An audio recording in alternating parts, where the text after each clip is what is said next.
Hello everyone, Controlled Chaos speaking. We're here today talking about uh, whether or not structure decks are Genesys ready. And we are now in the 5Ds era. And here we have Spellcaster's Command.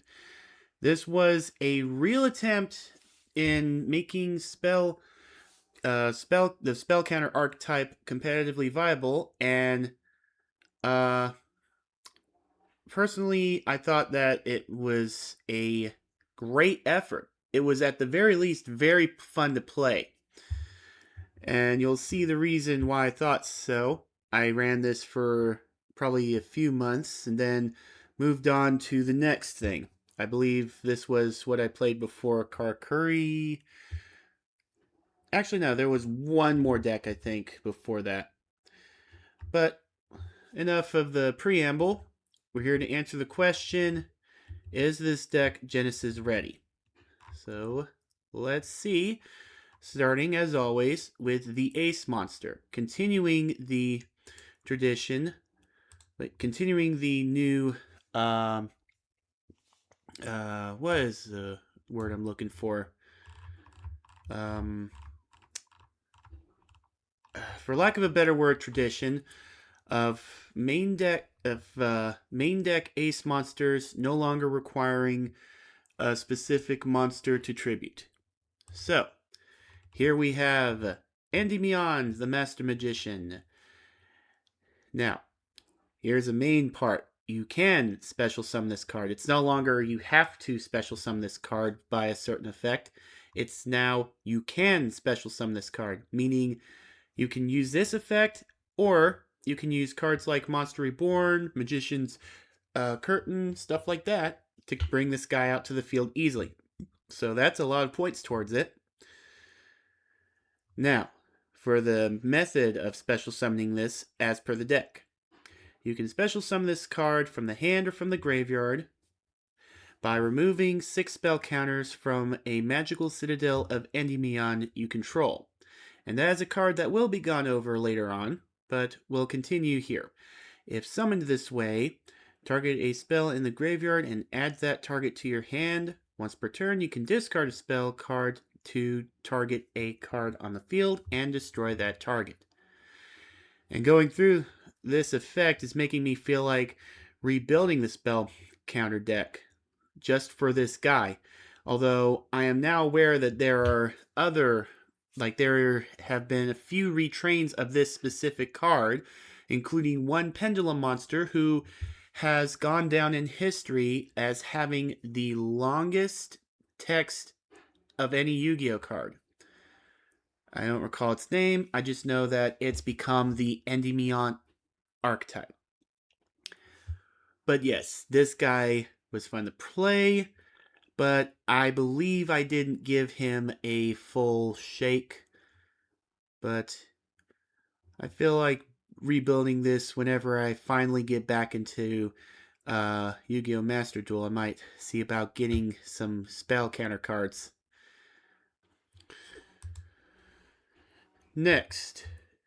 Now, this deck, I will warn you, it will have a lot of what I would consider to be flops. But who knows, it might have changed as of late. So, we have Disenchanter, a level 5, 2000 attack, 2300 defense. Middling stats for a level 5. Well, no. Actually, it would be underwhelming stats for level 5 because currently 2000 is the highest a level 4 can go. But let's get to its effect real quick. Once per turn, you can target a face-up spell on the field, remove a spell counter from anywhere on the field, and if you do, return that target to the hand. So yeah, I would safely say this is a flop because it has specific targeting, and while the cost for this deck is manageable, it itself doesn't have the ability to hold spell counters, and all it does is return the face-up spell to the hand.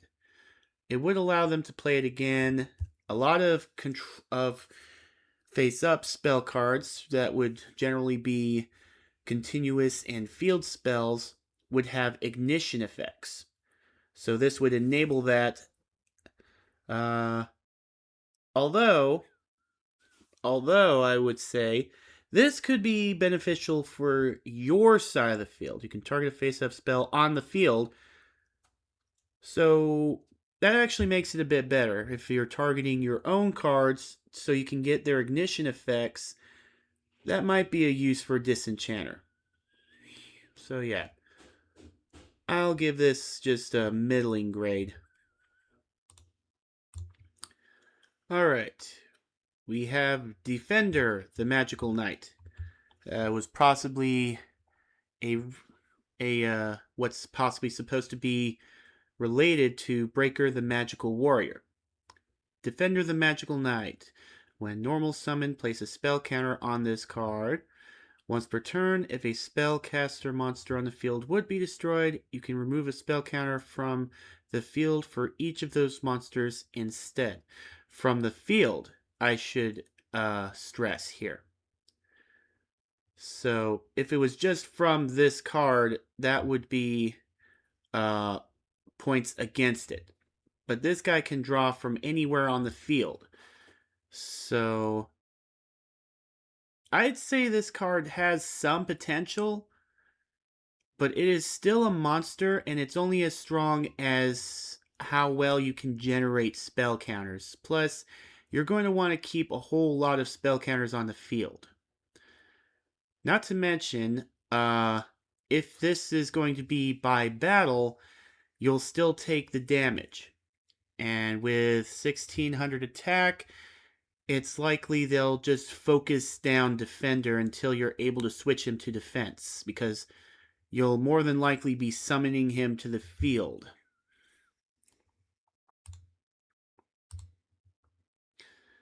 This one's an interesting name. Hannibal Necromancer. And let me pull up the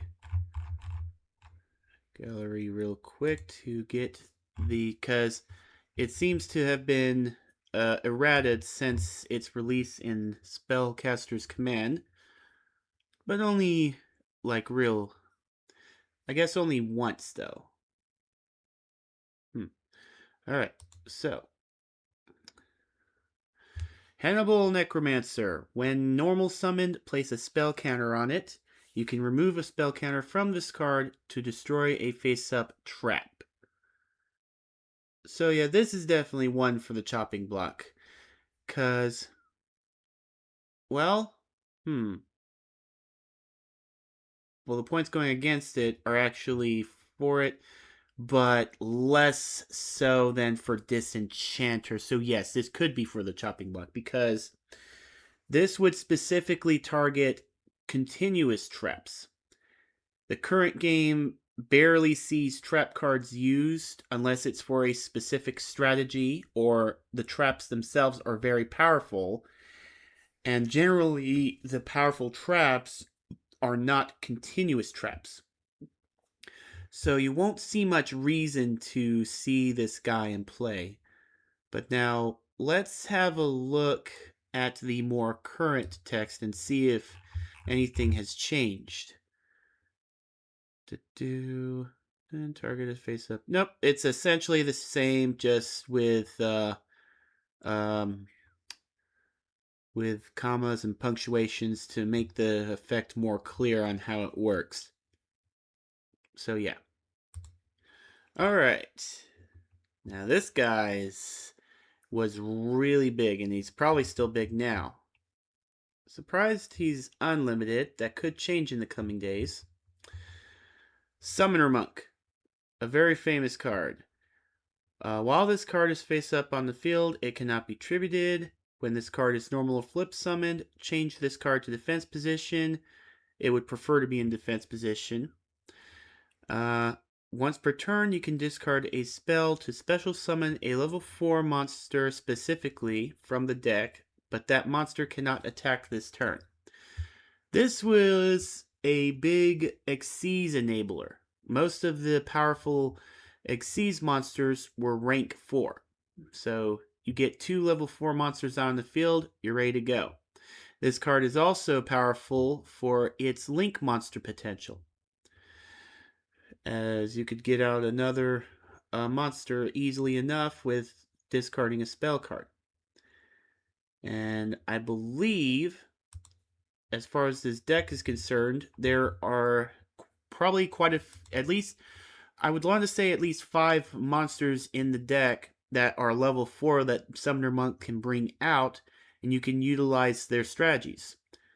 Defender, especially being a powerful target, because by then hopefully you would have quite a few spell counters, and this would prevent any destruction plays. So, yes, a powerful starter. Let's see. 1 second.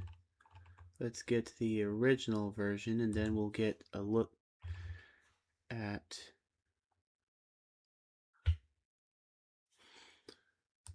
Alright. Dark Red Enchanter. I don't remember thinking much of this card, but it could have been naivete, so let's have a look. Level 6, underwhelming attack for a level 6, but I believe that's augmented by the number of spell counters on him. When this card is normal summoned, place 2 spell counters on it. So right off the bat, you have to tribute summon it, and you get 2 spell counters. Each time a spell card is activated, place a spell counter on this card. There's no maximum mentioned on this card, so you can have as many as possible. Let's see, it gains 300 attack for each spell counter on him. So right off the bat, when you tribute summon this monster, it will be at 2,300, which is still underwhelming for a level 6. And then, once per turn, you can remove 2 spell counters from this card to make your opponent discard a random card. It's a once per turn ignition. You'll be taking away its initial 2 spell counters that you would have to tribute summon it to get, to make your opponent discard 1 random card. Getting rid of hand advantage is powerful, but not enough to require this much setup. So yes, I was right in thinking that Dark Red Enchanter is not worth the tribute summon. But let's see what's changed, if anything. Let's see, it has a speed duel reprint. It says if this card is normal summon. I think the previous said when, which could mean it could miss timing. So here, it won't. Then each time a spell card is activated, that's the same. Oh, when the spell resolves. Another potential for missing timing avoided. Gains 300 attack for each spell counter on this card. Once per turn. Problem solving text. So yeah, not much has changed outside of it getting its effects off more easily. But again, not enough payoff for the setup required. Alright, an interesting one for the deck. Skilled Dark Magician. Pretty sure its effect hasn't really changed much, so we'll stay here. Each time a spell card is activated, place a spell counter on this card. Maximum that it can hold is 3. You can tribute this card with 3 spell counters on it to special summon a Dark Magician from the hand, deck, or graveyard. I believe, though, in this deck in particular, Skilled Dark Magician's main goal is to be a monster that can hold spell counters. Because, let me double check. Effect. Yeah. There is no Dark Magician in this deck. So yeah, you'll just have this guy in here to hold spell counters, which is very powerful for the deck. But there are probably more options even in the current lineup, then that would probably do this guy's job a lot better. And hey, look at that. It's the Spellcaster archetype's favorite monster, the Apprentice Magician. Let's see. So when summoned, target a card on the field, place a spell counter on it. When this card is destroyed by Bell, special summon a level 2 or lower spellcaster from the deck and face down defense. Now, this monster does have to be summoned in order to get the spell counter effect. And I'm pretty sure that doesn't include flip summoning. I could be wrong on that part. So, you would definitely want to have a different level 2 for this card's effect. Possibly Old Vindictive Magician or something like that. There could be a few better options. I think there's a Shadow card that this guy could grab. I'm not sure. But Apprentice Magician... I think there's a couple of other Link monsters too that this guy could go into. So yeah, a decent starter for the Spellcaster, for the Spellcaster archetype. I'll have to look into that. And I was right. We have Old Vindictive Magician. Although there are probably a few more powerful targets, unless, in fact, let's check something real quick. Shadow. Okay, so I was wrong on that front.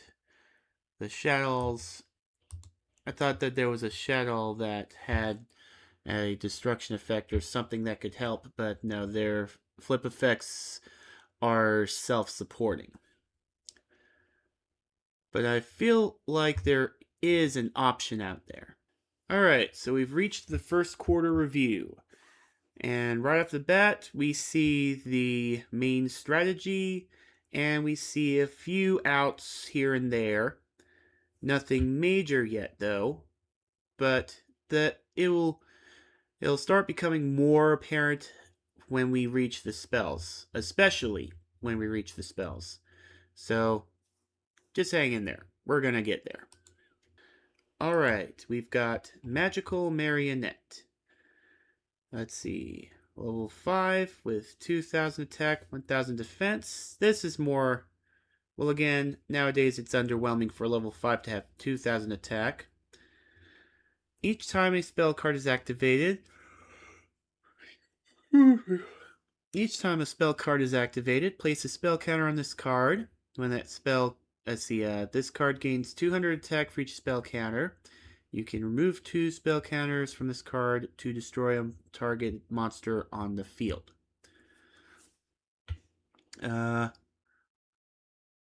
It requires setup, so I would consider it pretty slow for the payoff. Like, you would have to tribute... Let's see. Well, no. You can special summon this monster on the field, which makes it a league better than cards like Red... Dark Red Enchanter that we've looked at before. So I can see this working, but there are likely better options for the archetype. In fact, you might start seeing a pattern on how the majority of spell counter monsters would require more setup than would be worth it for the payoff.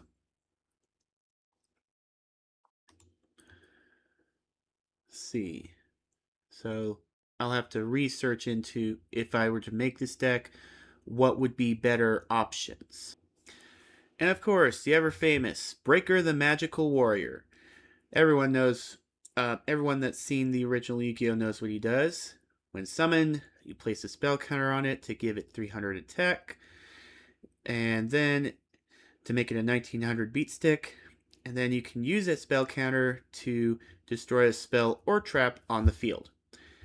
The only thing holding it back is its maximum spell counter capacity. Other than that, it's a solid option. Let's see. And the field spell enables this card. So, all in all, I'd say it's an average monster. Next, we have Magical Plant Mandragora. Now, this is a target for the Apprentice Magician. This would enable you to put more spell counters out in the field by, especially by its flip effect. Place a spell counter on each face-up card on the field that you can place a spell counter on. So yes, this is definitely a prolific monster. Let's see, I wonder if there is a good use for him. Yeah, this is a prolific flip effect monster, but it is a flip effect, so it kind of puts the ball in your opponent's court unless you use a spell card like Book of Tayo to bring it up. But that also puts in setup, which slows down the strategy. So, but there are other options usable for the deck. And this could definitely combo off of Apprentice Magician. So yeah, possibly just one of these in the deck is good. Now this card has had a long history with the Exodia decks up until the Fusion support. Let's see, Royal Magical Library. Each time a spell card is activated, place a spell counter on this card, maximum of 3. You can remove 3 spell counters from this card to draw a card. This would more often than not have been used in a deck using the bamboo sword archetype. You'd likely equip it with broken bamboo sword. Keep using spell cards to gain spell counters, including but not limited to golden bamboo sword, which is utilized while you have bamboo sword on the field. You get to draw 2 cards and add another spell counter. Once you have 3, put another card. And this could potentially have kept going as long as you have spell cards that not only draw you cards, but it'll also generate spell counters on this. It does have a high chance of failure as it requires you to have a specific string. Not to mention, once this monster leaves the field, there goes that venue of draw power. So, risky, unsustainable, and for this deck, it's a little bit on the underwhelming side. Because you would have to, at most, you would have to, at the very least, get rid of 2 spell cards to draw 1 card. Let's see.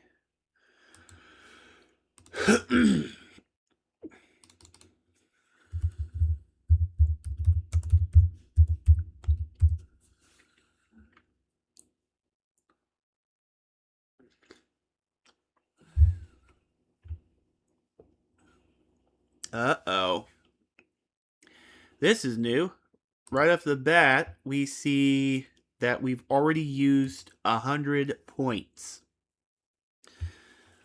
So this deck is seeing a high probability of not being able to be used in the Genesys format. Though frankly, Royal Magical Library would be one of those cards that you would want to substitute for a different card for this particular strategy. But I can see why they would put 100 points to Royal Magical Library, and I'm sure they're going to add 1 point to a lot of the draw spell cards in an effort to slow down Royal Magical Library. So let's continue and see where this goes. Next up is Blast Magician. Let's see, a level 4 monster. Each time a spell card is activated, place a spell counter on this card. Let's see. You can remove any number of spell counters from this card, then target a monster on the field with an attack less than or equal to the number of counters you removed times 700 to destroy that target. So, let's think on this for a second. Doing a bit of math, you would need 3 spell counters on this card to destroy something like, off the top of my head, Sue ship, the normal monster Sue ship, something like that. In order to destroy something like Blue Eyes White Dragon, that would take 5 spell counters. Are you starting to see where I'm going with this? This card, not only does it have absolutely underwhelming stats, it also has an effect that, let's see, yeah, it targets. It has an effect that requires so much more setup than something like Thousand Knives, for instance, or Raigeki. Those cards have a lot less setup required than Blast Magician. So yeah, this one would definitely be on the chopping block. Now this is a card that's gotten a upgrade from this form in the Endymion series, or it's actually become its own archetype, I believe. Mythical Beast Cerberus. Each time a spell card is activated, place a spell counter on this card, and this card gains 500 attack for each spell counter. If damage calculation is conducted involving this card, remove all spell counters from it at the end of the battle phase. So, essentially, how this works is this monster would accrue spell counters with, like, you would accrue spell counters onto this monster to make it more powerful, and then unleash it all at once, and then you would have to recharge it again.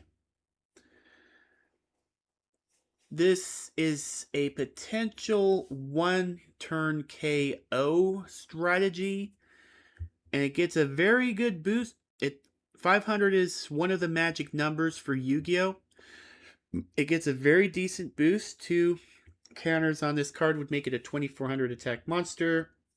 The issue is to make it a formidable attacker, it would require a lot of setup, and then once you make the attempt, everything goes to square zero. So it's a high risk with not enough reward. And I'm wondering if its retrains has improved upon this at all. Excuse me. Let's see. Mystical Beast. Pendulum. Spell card is activated. Plays 2 cards on this card. And negation. Okay, so they went a different direction, but a welcome one. It seems they went more into protection using spell counters instead of augmenting stats. But that's neither here nor there. So, Mystical Beast Cerberus, if you were able to build up a way to generate a lot of spell counters in one turn, this would possibly be a closer for the deck. But there are other monsters that would be a better choice. Okay, Mako, Master of Barriers. You contribute this card, then target a continuous spell or continuous trap on the field and destroy it. This was one of those monsters where I was like, why was this in the deck? Because it has specific targeting and it requires you to get rid of your field advantage to do so. Now, continuous spells and traps probably were more prevalent right about this time, but it was also right about this time that they were starting to go down in popularity. So, yeah, I don't see this card having much in the way of necessity. Not to mention the field advantage thing. Crystal Seer. This card is a potential target for, let me double check this, for Apprentice Magician. Let's double check. Is it level 2 or lower, or just level 2? Level 2 or lower. Yes. A potential target for Apprentice Magician. When flipped up, you excavate the top 2 cards of your deck, add one of them to your hand, and place the other on the bottom of the deck. Decent draw power.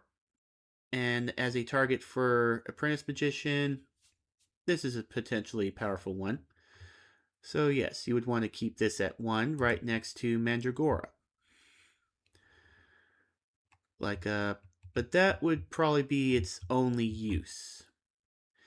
Because, this would be a Garnet sitting next to Apprentice Magician.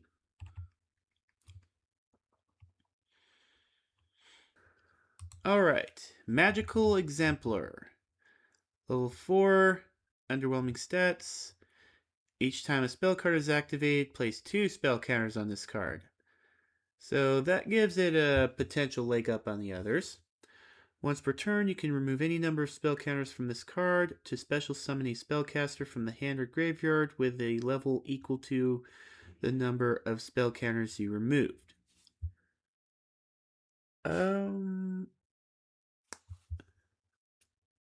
I'd say the only thing going for it is when you activate a spell card, this card gains more spell counters than any other monster seen before. And as for being able to special summon 2 spell cards to special summon a level 4 from the hand or graveyard, and let alone for a level 8, it's a little on the iffy side. Though it could enable a level 4, a rank 4 Xyz monster this way. It could also enable link summons in a powerful way. So this card has potential. I can see it has potential. Although I don't know why I'm talking about link monsters in Genesys format. So I'll stop. I'll stop talking about link monsters in the Genesys format. And because this is the last monster on the list, I'll go ahead and go into the halfway mark review. So looking at the monsters, we have sort of a combo with Apprentice Magician. There are a few monsters that might want to be replaced for other options that you even see in the deck.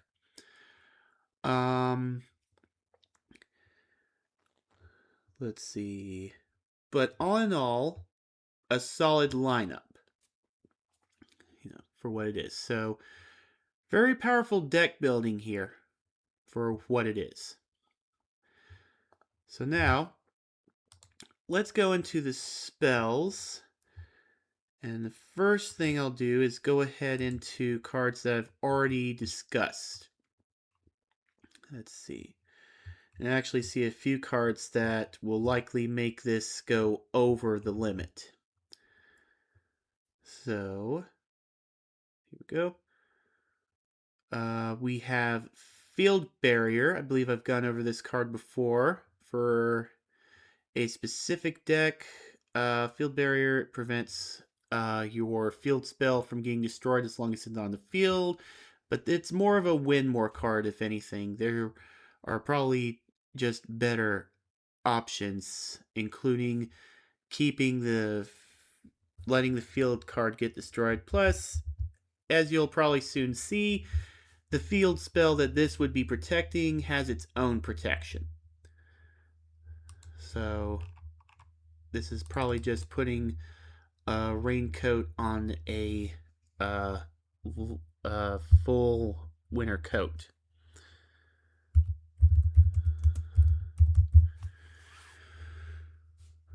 Let's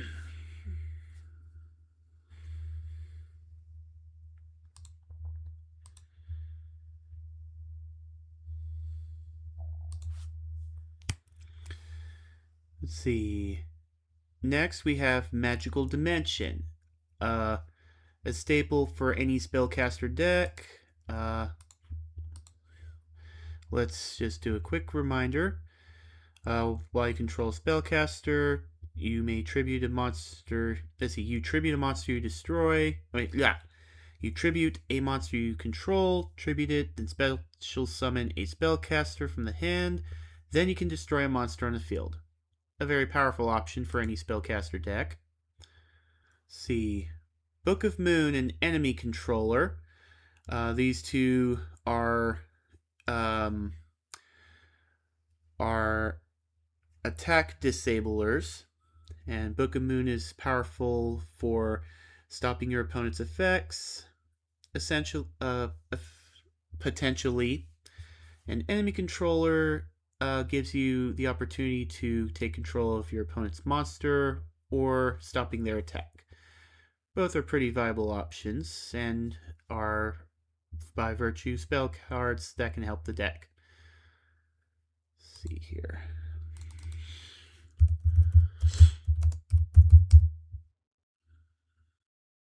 Oh, and with Book of Moon, we are over the point value, but it's going to get worse. Because we now have Terraforming. Which would be necessary because, let's see, how many? Yeah, because there's only one copy of the field spell that kind of ties the entire archetype that ties the entire deck together, sort of. So yeah, and there's a few more cards that will also have point values tied to them. Let's see, such as Giant Trinade. Bounce all spells and traps on the field to the hand. We've got Swords of Revealing Light. I believe it's just here as a spell card. A lot of these are here because they're spell cards. Otherwise, they just wouldn't even be considered a normal deck building. Swords of Revealing Light. For 3 turns, your opponent can't attack. And it also flips monsters face up. Then Fissure. It destroys the weakest monster without targeting. I think long ago I've covered Malevolent Nuzzler. Equip spell that boosts the monster's attack by 700. If it's destroyed, you can pay 500 life points to return it to the hand. So yeah, it gives it recyclability. That, I believe, is all of the that is all the cards that have been covered. Oh, there's one more. Mist Body. Simply put, it keeps your monster from being destroyed by battle. Yes, cannot be destroyed by battle. Alright. We're pretty much at the final stretch review. But let's go over 2 more cards before we get to it, as they are sort of the cards that hold the entire deck together. One of them, both of them, I don't know why they only have 1 copy of each, especially with 1. So let's start with the field spell. The Magical Citadel of Endymion. It has the, whenever a spell card is activated, place a spell counter on this card. But here's where it gets interesting. If a card with a spell counter is destroyed, its spell counters are placed onto this card. And once per turn, if you would activate a card effect by removing a spell counter from a card you control, you can remove that many from this card instead. Also, if a Magical Citadel of Endymion would be destroyed, you can remove a spell counter from it instead. So, this card is an enabler of the spell counter, and with the more spell counters on it, it becomes that much more difficult to destroy. However, it does have potential to overextend, making itself susceptible to destruction. So all an opponent would have to do is wait for the spell counter user to try and make a final play, and at that point, hopefully, the opponent has what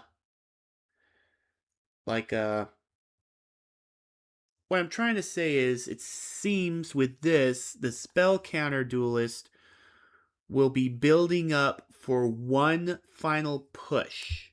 But that's not sustainable, because all your opponent would have to do is build up and be ready for that, and then counter it, because afterwards, after that big push, you're absolutely susceptible to a counter.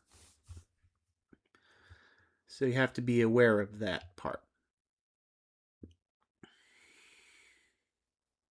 And then another card that ties this deck's strategy together is Spell Power Grasp. This one, I have no idea why they own. The only reason I can think of that they only have one copy of this card in the structure deck is money. Like, you make people pay more money by making them buy more copies of a deck.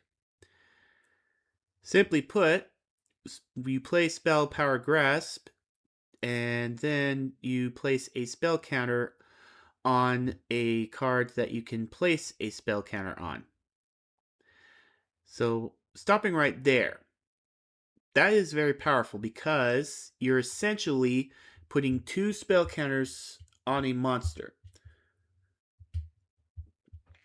Or on a card. Like, because not only do a lot of the spell counter cards have they gain a spell counter every time you activate a spell, which this satisfies. This card places another spell counter somewhere else on the field. So very powerful at enabling the spell counter strategy. But there's one more thing. The second part of the effect is you can then add another Spell Power Grasp from your deck to your hand. Its only drawback is you're only allowed to use Spell Power Grasp itself once per turn. But this gives you some hand advantage and allows you to start off another combo the next turn. So this gives you some longevity. So you would potentially want 3 copies, but then again, yeah. You would potentially want 3 copies to ensure that your starting hand would have 1 Spell Power Grasp. Alright, halftime review. Unfortunately, Royal Magical Library, in combination with 3 other cards in this deck. Actually, no. You know what? We won't exactly call it a bust just yet, because you would potentially want to get rid of Royal Magical Library in exchange for a different monster anyway. So let's ask the question, with some adjustment, is the deck, with 1 replacement, is the deck Genesys ready? So far we're at 80. We might not see much more of a point boost. We'll just have to look into it. And already we see in the spell cards the strategy getting tied together. So let's review the rest of the cards. We've got a few more spells and some traps. Let's see. We have Magicians Unite. Let's see. If you control 2 or more attack position spellcasters, target one of them, its attack becomes 3,000. Also, for the rest of the turn, other spellcasters cannot attack.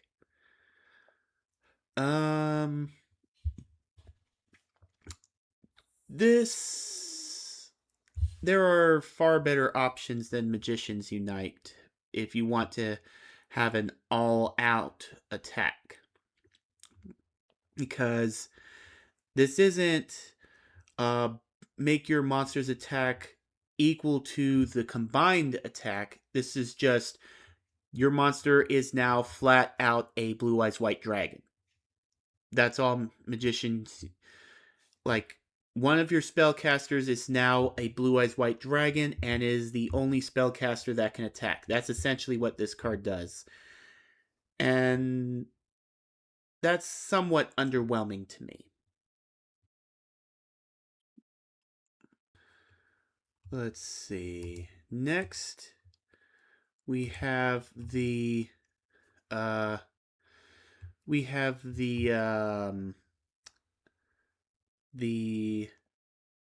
rival to United We Stand, Mage Power, which is very effective for this deck. The equipped monster gains 500 attack and defense for each spell or trap you control. There are a few options for this card. However, something tells me that if you take away some of the problem continuous spells and traps, Mage Power becomes a bit less more powerful. So you can keep this in if you plan to keep the continuous spells and traps in. Odds are, though, you might want to replace this with something else so you don't have to have those continuous traps and spells. Alright, we have Magical Blast. Let's see. Inflict 200 damage to your opponent for each spellcaster you control. During your draw phase, if this card is in your graveyard before you draw, you can give up your normal draw this turn, and if you do, add this card to your hand. This is a spell counter enabler, because you can just keep adding this card to your hand, play it out, you'll burn your opponent, and get the spell counters from it. Plus, there are other methods of draw within this deck outside of Royal Magical Library, I believe.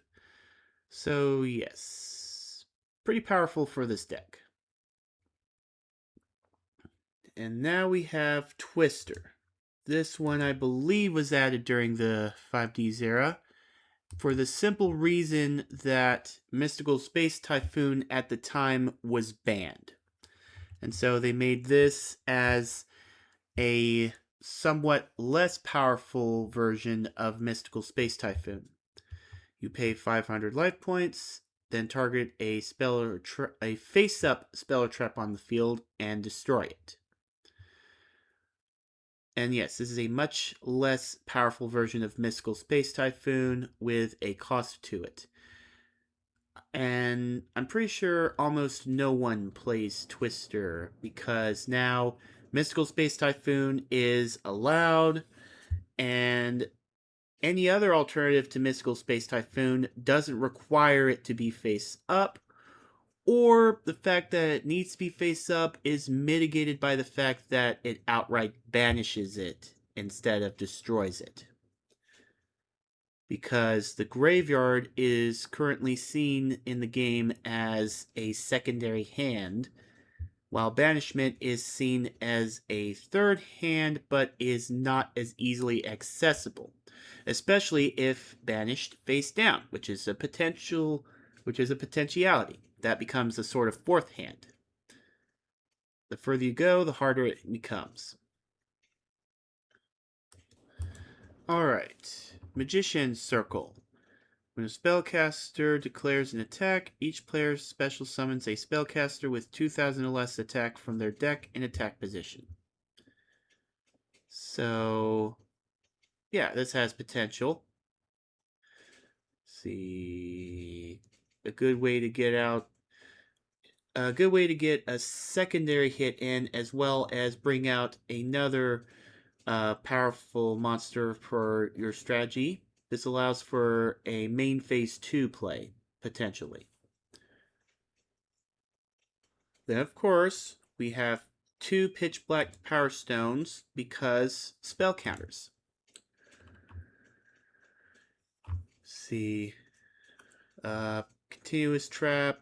When activated, place 3 spell counters on it. Once per turn, you can move a spell counter from this card to another card. Then, when the last spell counter is removed from this card, destroy it. I don't see this as that powerful of a card.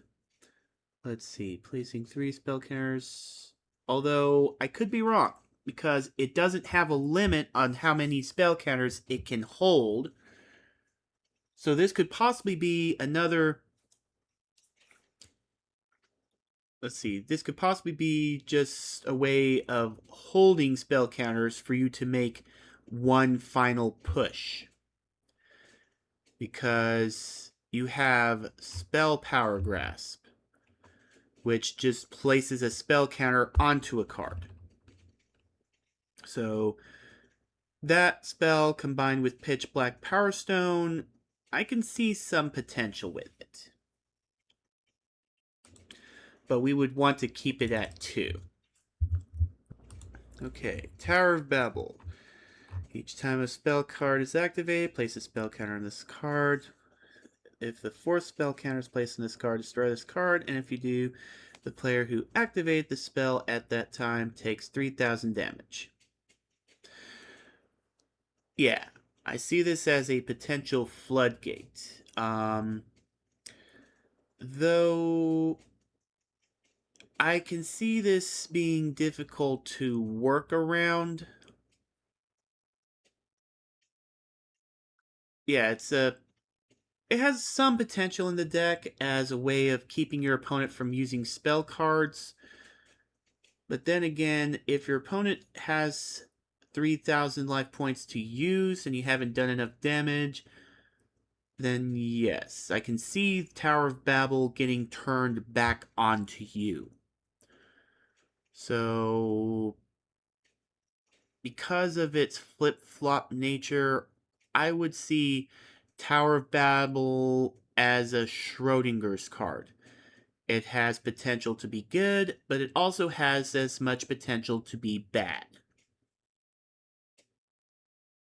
And then finally, because spellcasters, Magic Cylinder. Although, and I thankfully say this, it doesn't require a spellcaster for you to use, so just about any deck can use this, and it's a very powerful counterplay. Because if your opponent's about to take you out and they're within range of their own attack, then this card would just flip that on its head. Like, I have seen a non-zero amount of duels won with this specific card. Gotta watch out for Magic Cylinder, bro.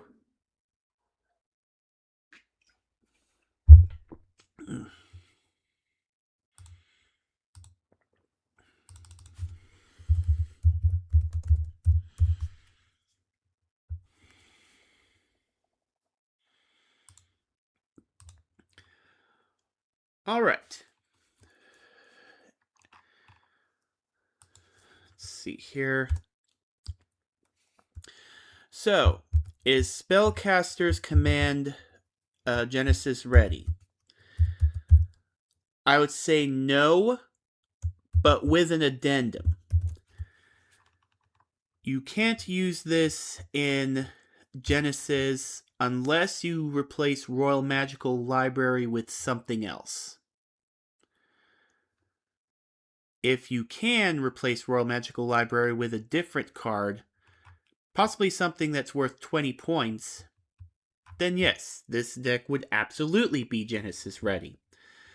But the deck as it is not usable at all. However, it does have high potential after some tweaking, possibly with copies of its own cards. So, yes. Yes and no, it is Genesys ready. Anyways, thank you for watching. Be sure to tune in next week where I will be discussing Warrior's Strike. In any case, this is Controlled Chaos, signing out.